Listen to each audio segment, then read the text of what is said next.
തുഞ്ചത്താചാര്യർ ഒരു തത്തയിലൂടെയാണ് രാമകഥ പറയാൻ ആരംഭിക്കുന്നത്. ലക്ഷ്മി ഭഗവതിയുടെ വാത്സല്യഭാജനമായ തത്തയെ ശ്രീരാമൻ്റെ ചരിതം മടി കൂടാതെ വന്ന് പറഞ്ഞുള്ളൂ. അങ്ങനെ ആയിക്കോട്ടെ, തത്ത മറുപടി പറഞ്ഞു.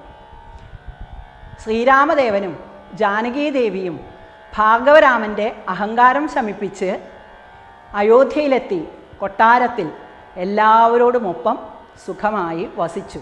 മംഗളകാരിയും ഗുരുവുമായ ശ്രീ പരമേശ്വരൻ ശ്രീ പാർവതിയോട് ശ്രീരാമൻ്റെ കഥകൾ പറഞ്ഞു. ശ്രീ പരമേശ്വരൻ പുഞ്ചിരിയോടുകൂടി കഥ തുടർന്നു. ഒരിക്കൽ ഭക്തപരായണനായ ശ്രീരാമൻ സീതാദേവിയോടൊപ്പം കൊട്ടാരത്തിൽ സല്ലപിച്ചും കൊണ്ട് ഇരിക്കുകയാണ്.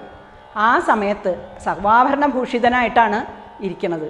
താമ്പൂല ചർവണം ചെയ്ത് അങ്ങനെ സല്ലപിച്ചും കൊണ്ടിരിക്കുമ്പോൾ അവിടെ നാരദർ എത്തിച്ചേർന്നു. നാരദരെ കണ്ട ഉടനെ രണ്ടുപേരും ചാടി എഴുന്നേറ്റ് ഉപചാരപൂർവ്വം സ്വീകരിച്ചു, കുശലാന്വേഷണം ചെയ്തു. അപ്പോൾ നാരദർ പറഞ്ഞു, എനിക്കറിയാം നിങ്ങൾ ആരാണെന്ന്. അങ്ങ് ജഗത്തിൻ്റെ പതിയാണ്. ദേവിയാകട്ടെ ജഗൽക്കാരിണിയായ മായാഭഗവതിയാണ്. ഇവിടെ എന്തെന്തൊക്കെ പുല്ലിംഗങ്ങളായി ഈ പ്രപഞ്ചത്തിൽ കാണുന്നുവോ, എന്തെന്തൊക്കെ സ്ത്രീലിംഗമായി കാണുന്നുവോ, അതെല്ലാം നിങ്ങളാണ്. ഇപ്പോൾ ഞാൻ വന്നിരിക്കുന്നത് എൻ്റെ പിതാവായ ബ്രഹ്മദേവൻ്റെ ആജ്ഞപ്രകാരമാണ്.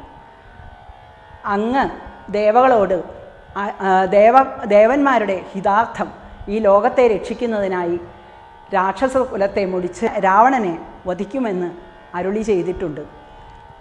ആ സത്യത്തെ അങ്ങ് പരിരക്ഷിക്കണം. അത് ഓർമ്മിപ്പിക്കാനാണ് ഞാൻ വന്നത്. അപ്പോൾ രാമൻ പറഞ്ഞു, നാരദരെ, ഞാൻ അതിനുള്ള സമയം അടുത്തു. ഞാൻ നാളെ തന്നെ വനവാസത്തിനായി 14 വർഷത്തേക്ക് പോവുകയാണ്. സീതയെ കാരണഭൂതയാക്കിക്കൊണ്ട് രാക്ഷസകുലത്തെ മുടിച്ച് രാവണനെയും വധിക്കുന്നതായിരിക്കും. അത് കേട്ട്, ഇത് സത്യമാണ്. അത് കേട്ട് നാരദർ സന്തോഷത്തോടുകൂടി തിരിച്ചുപോയി. പിറ്റേന്ന് ദശരഥ മഹാരാജാവ് തൻ്റെ കുലഗുരുവായ വസിഷ്ഠ മഹർഷിയെ കൊട്ടാരത്തിലേക്ക് വിളിച്ചു വരുത്തി പറഞ്ഞു, തൻ്റെ മൂത്തപുത്രനായ ശ്രീരാമകുമാരനെ യുവരാജാവായി അഭിഷേകം ചെയ്യണം, അതിനുള്ള ഒരുക്കങ്ങൾ നടത്തണം എന്ന് പറഞ്ഞു. വസിഷ്ഠർ അതിനുള്ള ഒരുക്കങ്ങൾ ആരംഭിച്ചു. എങ്കിലോ രാജാ ദശരഥനെ ഗദാ സങ്കലീതാനന്ദമാം മാറിയിരിക്കുമ്പോൾ പങ്കജ സംഭവ പുത്രൻ വസിഷ്ഠനാം തൻ കുലാചാര്യനെ വന്നിച്ചു ചൊല്ലിനാൻ. പൗരജനങ്ങളും മന്ത്രിമുഖ്യന്മാരും ശ്രീരാമനെ പ്രശംസിക്കുന്നിതെപ്പോഴും. ഓരോ ഗുണഗണം കണ്ടവർ കുണ്ടകതാരിലാനന്ദമതീനില്ല സംശയം.